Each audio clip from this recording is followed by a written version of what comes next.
ऐसी मौत मरे हैं ये अहले बैत के दुश्मन इन 12 सालों के अंदर, और ऐसी मौत मरे कि अब ये इनके चीथड़े उड़ रहे हैं। तो अब इसकी तो कोई रेमेडी नहीं है। इसकी रेमेडी मैंने शुरू दिन में ही कहा था कि जब तक ये कुरान बुखारी मुस्लिम का इनकार नहीं करेंगे ना, ये इस मुसीबत से जान नहीं छुड़ा सकते। और हम यही चाहते हैं कि इनकार करें, ताकि कोई 4 बंदे को साथ रह गए उनको भी पता चल जाए कि ये असल में मुनकरीन हदीस है। इस हदीस के बारे में बात तो शायद कभी मौका मिले, मगर मैं ज़िमनन कह दूं कि बेशक ये बुखारी में है, मुसन्नफ़ अब्दुल रज़ाक़ में, मगर कौन बयान करता?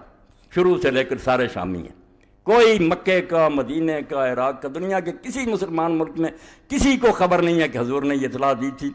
सिर्फ शामी बयान करते हैं। जहाँ दारुल हुकूमत था मुआविया रज़ी अल्लाह का, बाद में यज़ीद और उनकी सारी औलाद, कुल्लुहुम शामीयून, पहले से लेकर आखिरी रावी तक सब शामी।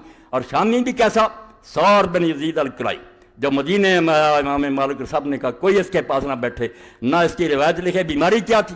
वो भी नासबी था। जैसे खालिद बिन अब्दुल्ला का बनाया ना मक्के का गवर्नर, कि अली को गालियाँ दे, इसका भी यही काम था कि हज़रत अली को कहता था मैं उसको पसंद कर सकता हूँ जिसने मेरे दादे को कत्ल किया था, मेरा दादा जंगे से। भाई ऐसे दुश्मनाने अहले बैत की हदीसें लिए फिरते हो, जब उसूल ये है सारे जानते हैं कि कोई आदमी अगर ऐसी हदीस रिवायत करे कि उस आदमी का ताल्लुक किसी खास ग्रोह से हो और उसके अलावा उसकी कोई तायद ना करे, ये सारी उम्मत का मुसलमान असूल और अक्ल की बात है, वो बात नहीं ली जाती। वो तो उस ग्रोह का आदमी, उसने तो कहना कोई गैर जानब बयान करे। इसीलिए उलमा ने यह असूल बयान कर दिया कि अगर कोई शिया ऐसी हदीस हज़रत अली रज़ी अल्लाह की शान में या अहले बैत की शान में बयान करे जो दूसरे किसी मुसलमान ने बयान ना की हो, तो बेशक वो सच्चा और दयानतदार, हम नहीं उसकी बात मानेंगे।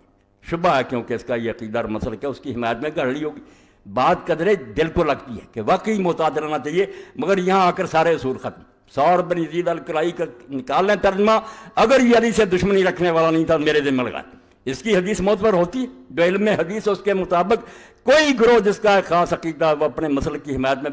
भाई नासबी ने तो कहना ही था कि मुआविया जन्नती और यज़ीद बख्शा हुआ, कोई और कहता है?